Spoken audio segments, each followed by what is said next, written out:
the way the water tastes tells you nothing about the health effects, the potential health effects of drinking water. And so we were seeing arsenic levels that were 5 to 10 times higher than the regulatory limits in drinking water. And the craziest thing is to tell people the water they've been drinking for 20, 30, 50 years in some cases, is potentially making them very sick, and that there's no way to know from smelling it, tasting it, looking at it.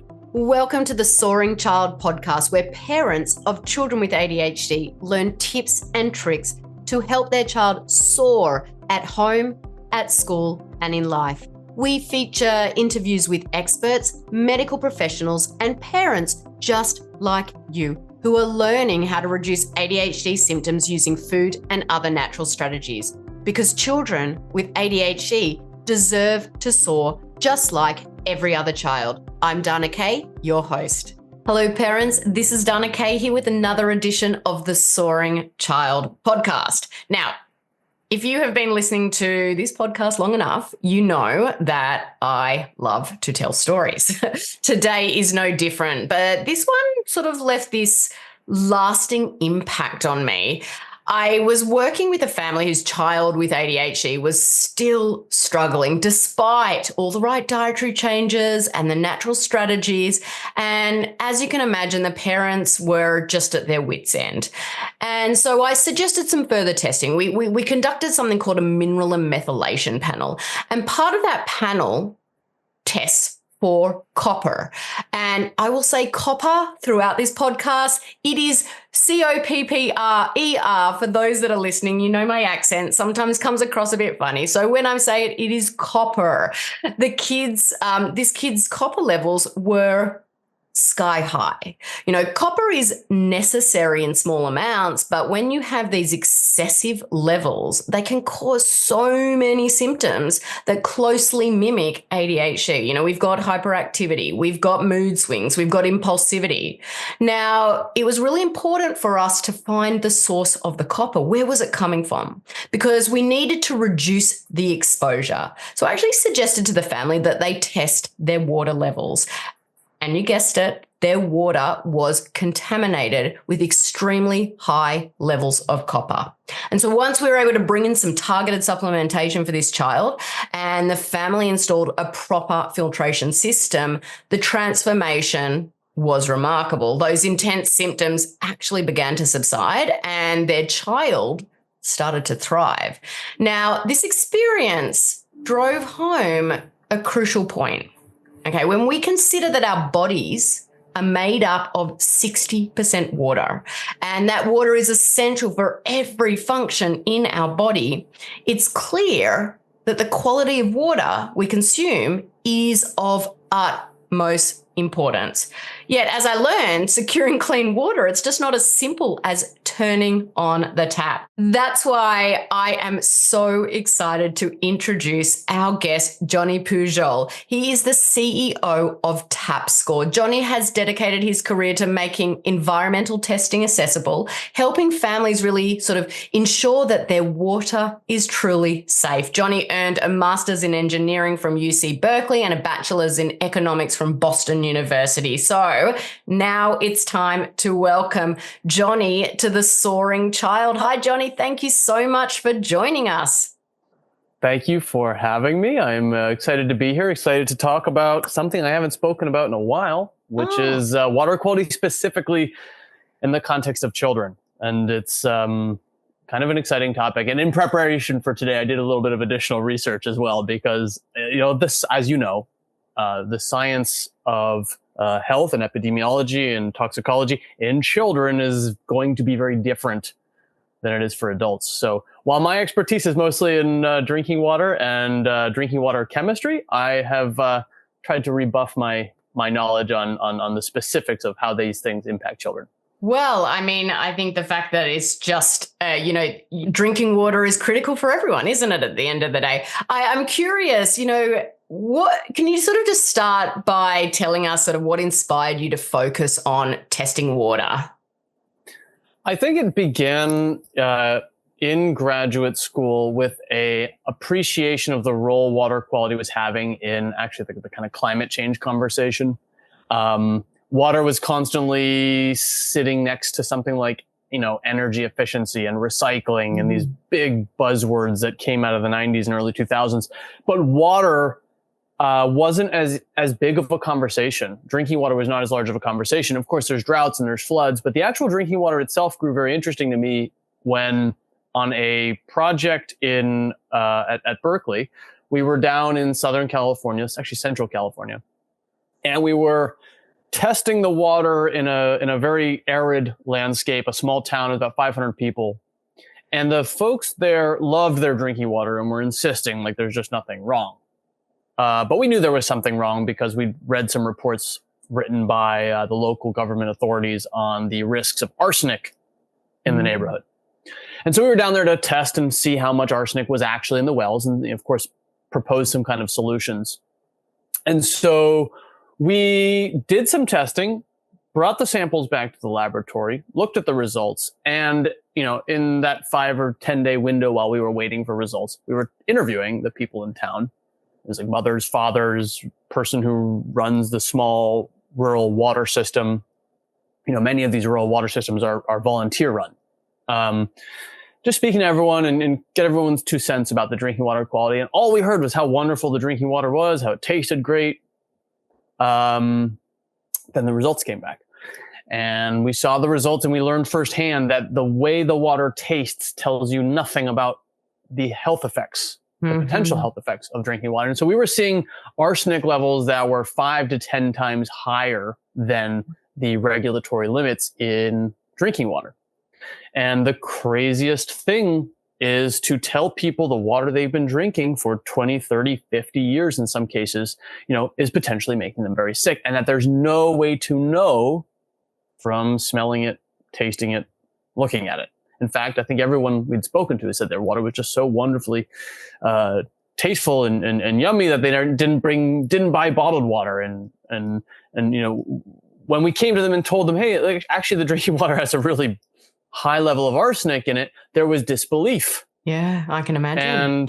And there was actually a long, drawn-out conversation about, hey, are the results accurate? Are you sure? Is the health research on arsenic accurate? Can we trust the government and the regulatory levels? Are they bogus? So we're having these very hard conversations with a community that is kind of struggling to come to terms with what's obviously a very sad realization on one hand, and is going to change the way their water system runs and going to change the way people at home make these decisions and change their lives. And so I got very interested at that point in time, specifically in how the drinking water quality can totally tell a different story from the taste and the odor and the observation of drinking water. And that trying to remedy that difference became very interesting to me. And obviously we went on to build a business that's more or less focused on that, which was to tell people the story of their tap water, to illuminate things like arsenic and lead and PFAS and other drinking water contaminants that have no taste or odor or observable effect in drinking water, so that people don't fall into this very tragic position of spending their whole life drinking a water that can make them sick. That's an amazing story. Kind of like a bit of an Erin Brockovich moment. When you were telling it, it's sort of like that movie. I'm sure a lot of people bring up that movie. So if you haven't watched it, I mean, that was a classic. But absolutely, I can totally understand why you are now so inspired to work in this area. Can you explain why tap water might not be as safe as many people believe? What are some of those sort of common contaminants that are found in tap water that can have effects on us, especially our kiddos? Yeah, so there are endless chemicals in our environment. And when looking at the ones that impact us through tap water, you have to ask the question, is it going to be found in tap water? That's question number one. Question number two is if this chemical is found in tap water, is it harmful to human beings? There's obviously a lot of chemistry that we touch and inhale and ingest every day that is not harmful to us. So when you look at the overlap of those two things, the likelihood of it being in drinking water and the potential toxicity of that contaminant, you find a list of maybe like 100 to 200 contaminants that are essentially regulated by the federal government. Mm-hmm. Of these, I'd say a small portion get the most attention because they are the combination of most prevalent and most toxic. Yeah. These include buzzwords like lead, arsenic, uranium, nitrate. More recently, things like microplastics and per and polyfluoral alkyl substances, PFAS. Yeah. And then there are kind of chlorine-related compounds that are broadly known as chlorine disinfection byproducts, THMs or DBPs. Mm-hmm. I'd say that is your main list of contaminants you're most likely to face in drinking water and are also more toxic. There are other contaminants. There's a long list of potential contaminants. Obviously, people get concerned about things like pesticides and herbicides. But unless somebody's dumping these things in a source water near you, they're not likely to be in your drinking water, and there is no reason to necessarily be concerned about them. So I'd say that is your short list. Lead, arsenic, nitrate, uranium, PFAS, microplastics. These are both high topics of conversation and do show, I think, a sizable concern when found in drinking water. Do I think everyone needs to be concerned about all these things? Absolutely not. The only way to really know if you do need to be concerned about these things is to do some kind of testing. And so we learned very quickly that we wanted to build a user-friendly, easy, affordable way to test your drinking water for whatever you wanted to test for. And then knowing what was in your drinking water, make which decisions are most sensible. Whether that means to stop drinking it or to buy a filter and improve your drinking water, or in some very extreme cases, go find another source of drinking water altogether, maybe even bottled water. Yeah. But you can't make these decisions. You can't buy the right filter unless you first do your testing and know what's in your tap water. So 100%. So I'm curious, how often are these sort of contaminants? Like, you hear all these stories. I've been shocked to actually look at some of the quality of water across the US in particular. This is where I live. I live in Seattle. Haven't really dived deep into Australia, where I was originally born. But, I've been shocked to see some of the quality of water out there. How often are these sort of contaminants detected in drinking water in the US? So two things. Contaminants are very often detected, but there's an old adage, a very appropriate adage in everything environmental, which is the dose makes the poison. Just because there's a very tiny trace amount of lead or arsenic in your drinking water, and of course, these are scary words for any parent, for anyone. Yeah. Just because there's a very tiny level of these things in your drinking water does not mean your drinking water is unsafe. Sure, the goal is zero. But on this planet, you will hardly ever find water of any type, even bottled water, that has zero of all the things you're looking to have zero of. It's practically impossible, in fact. Testing instrumentation can detect down only so low of a concentration, and you just below that you have non-detect. So you never actually get science telling you it's zero. So how likely is it to detect these things in your drinking water? Well, you'll detect a lot of things fairly often, but most of the time you're going to detect them at very low concentrations, and the dose is too low to make a difference. And I would say in general, about 30 to 35%, I mean, not in general, I know this for a fact, having looked at our numbers, 30 to 35% of our samples come back with some detection that is in the ballpark of a kind of dangerous a mildly dangerous concentration. 30 to 35% of samples have something you might want to do something about. That means, for example, a very low, but not invisibly low, a very low lead detection or low arsenic concentration that it might not be at an illegal concentration, but it's still high enough that you want to reduce it. And I'll say this much.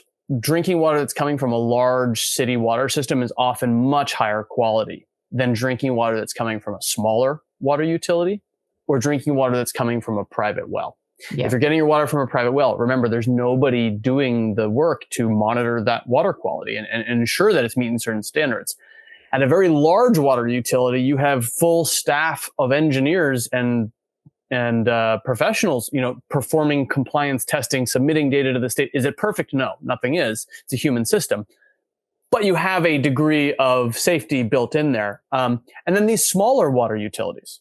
Remember, there's 30, 40,000 small water utilities across the country that serve small populations of a couple thousand people or a couple hundred people. They often don't have the same resources as the city of Los Angeles or New York. Definitely. And so they're not going to be able to do quite the same level of treatment or monitoring. And so I think the real answer to your question comes down to like, which is your situation? If you're in a private well, there's definitely an exposure risk that you need to be on top of. And like, you're the professional. You have to do the testing. You have to fix the well water quality. If you're in a big water system, you can kind of look the other way. I mean, there are still reasons not to, because the water system doesn't control your home's plumbing. And of course, your home's plumbing might have lead in it. And also, I will say that, you know, in the example that I gave when I was, you know, telling that story about the client that I work with, this family actually had copper pipes. And so one of the reasons that their water was so high in copper was because they had copper piping. And, you know, I want to add to, you know, all of this great information that you've been sharing, Johnny. You know, water is something that we can actually control. You know, even if we see that we've got some level of toxicity in our water, you know, when we're thinking about our kids with ADHD, their bodies are overloaded with toxins. Yes, we're never going to avoid toxins 100%.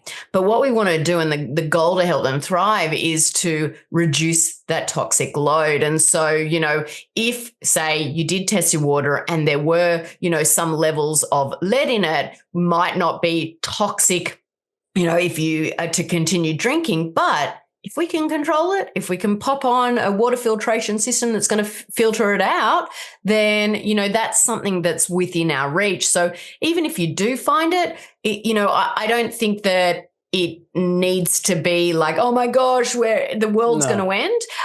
But it's very, very controllable. So I want to ask you, Johnny, do you think that everyone should test their water? I mean, I'm biased, obviously, as someone who sells water testing services. That would be great. Does everyone need to test their water? No, absolutely not. If you live in a new home served by a well-performing water utility that has funding and there's no violations in place for your water utility, you probably don't even need to test your water. Would I still like you to? Sure. Do you need to? No. If your home is much older, if it was built in, for example, before the 1980s, where the lead line laws were a lot more lenient, then you should absolutely test your water for heavy metals, including lead.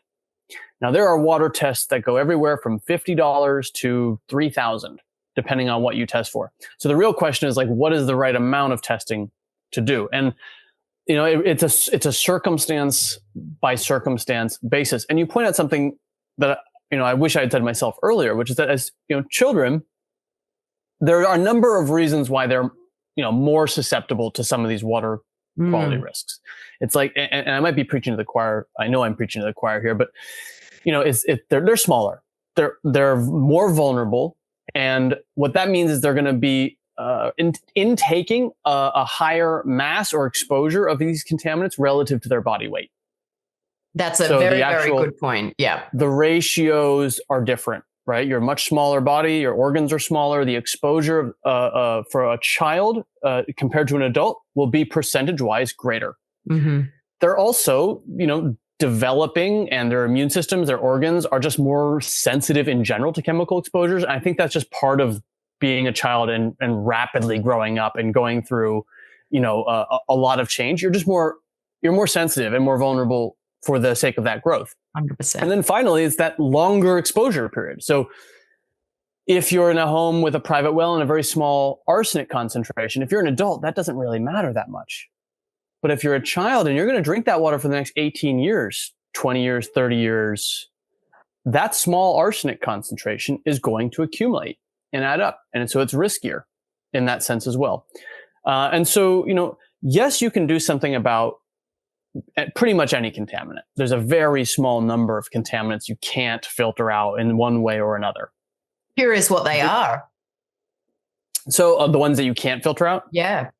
Well, I think the one I know best personally from research is 1,4-dioxane, which is incredibly rare to find in anyone's water quality. I think there's like a known issue somewhere in, God, I don't want to get this wrong. Maybe Long Island, I think, had a 1,4-dioxane scare. This is not a common contaminant. Unfortunately, the kinds of contaminants that you can't remove are very rare. But yeah, 1,4-dioxane would be an example of a contaminant that does sometimes get found in drinking water. And there is no known point of use, so in the home, filtration technology to remediate it.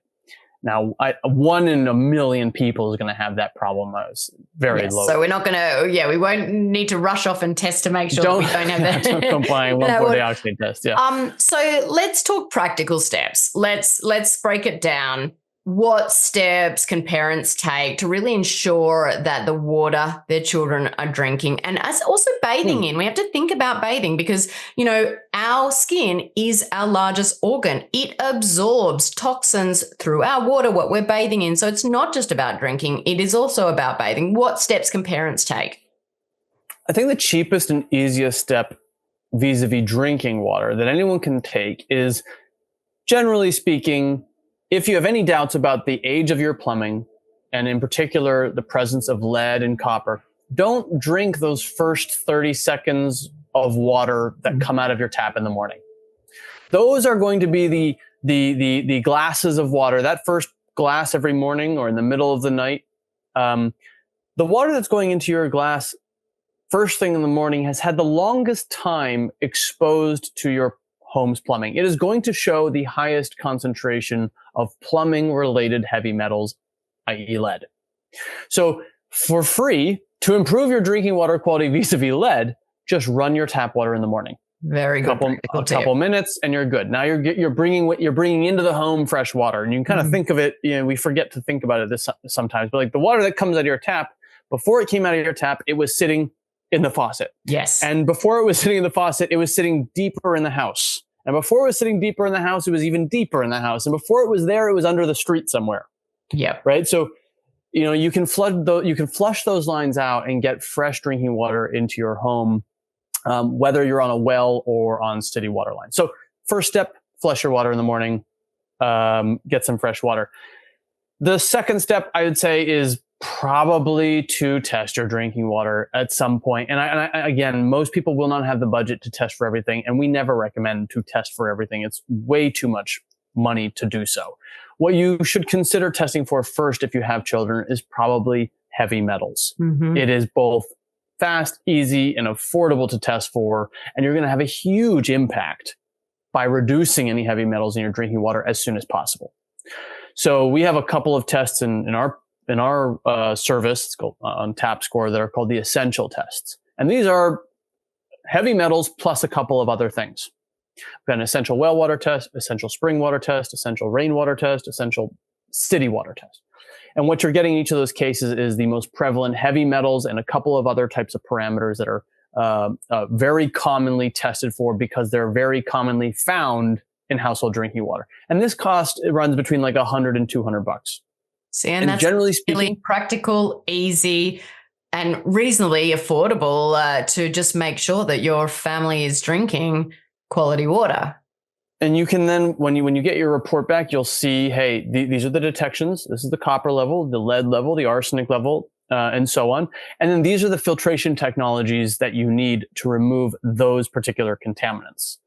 Now, some people will not want to test at all because it takes a week or two of time. They don't want to spend that time. They want to buy a solution right away, going straight to the pharmacy, skipping the doctor, so to speak. And if you do that, that's okay. There are certain guesses you can take to kind of guess your water quality and skip the testing process if you want to. Now, I don't strongly recommend it, but for people who don't want to do testing for whatever reason, I would advise to find a filter that is certified to remove lead from drinking water.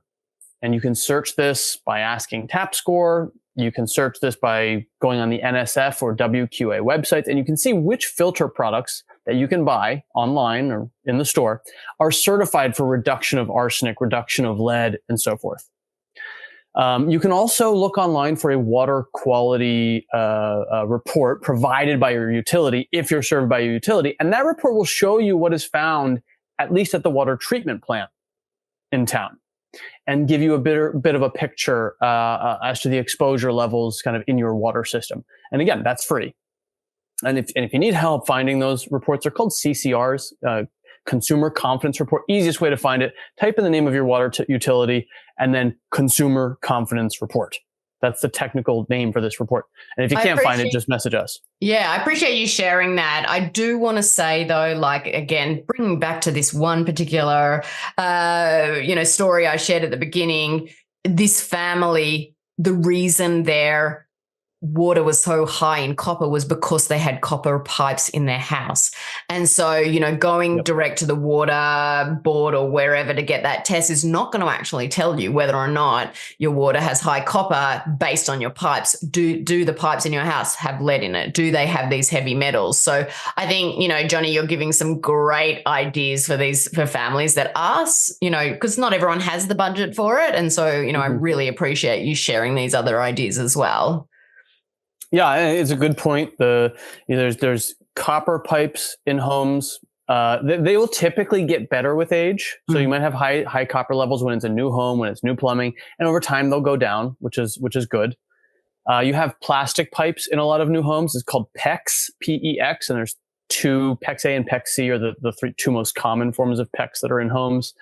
While these have much lower heavy metals levels, they're not perfect. There is still metal in PEX.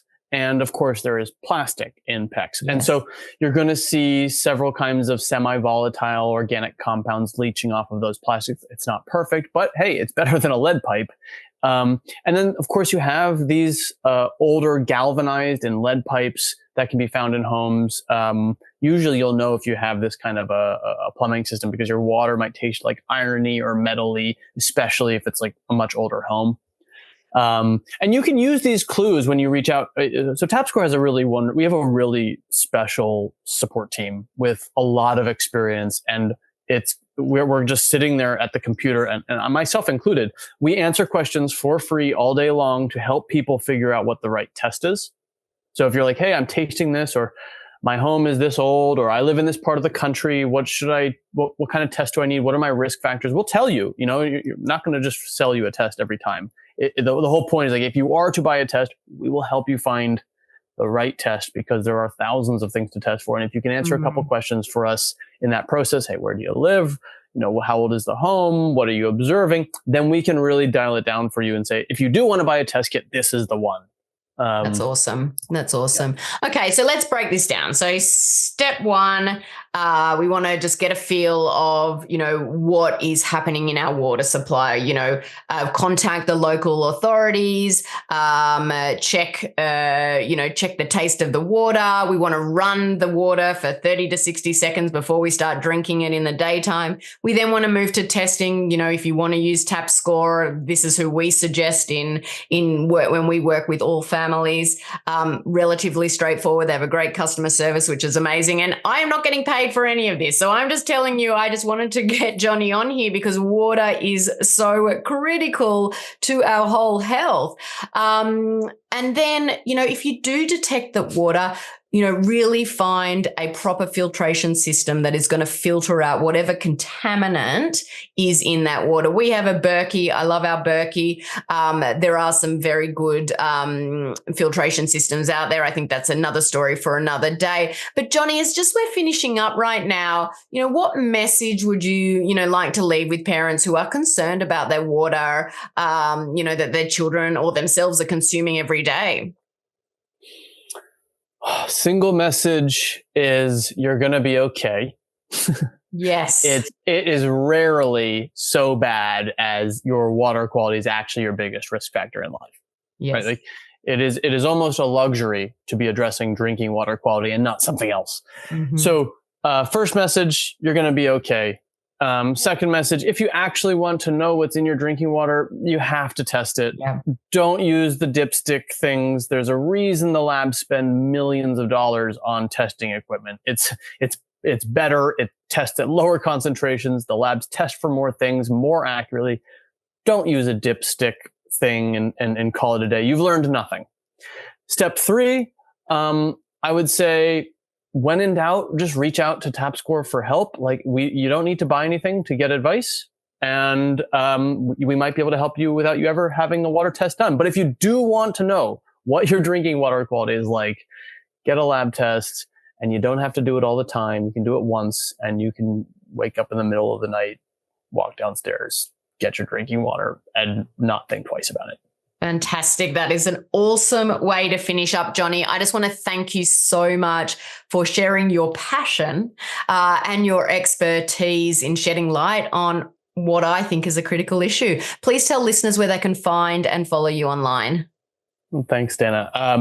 Easiest way to find and follow us online is to go to mytapscore.com. I think we have social media on Instagram and YouTube, et cetera, as well. But mytapscore.com, everything's right there. And there's no question that is too silly. We've learned to help everyone with whatever situation they're in. So please reach out. Amazing. Well, thank you once again, Johnny. It's clear, listeners, that really ensuring you've got clean, contaminant-free water, for me, it's not just about convenience. It is about protecting our children's health and helping them thrive, reducing that toxic loads. For those listening, we've done it. I encourage you to take action. Get your water tested, consider filtration options, and just stay informed, because really, when we've got that information, we can make the right choices. Listeners, thank you for tuning into this week's episode of The Soaring Child. I'm Dana Kate, your ADHD health practitioner. Keep on thriving. Thank you for listening to the Soaring Child podcast today. To learn more about how to help your child with ADHD soar using natural strategies, visit our website at adhdthriveinstitute.com and follow us on social media at ADHD Thrive Institute.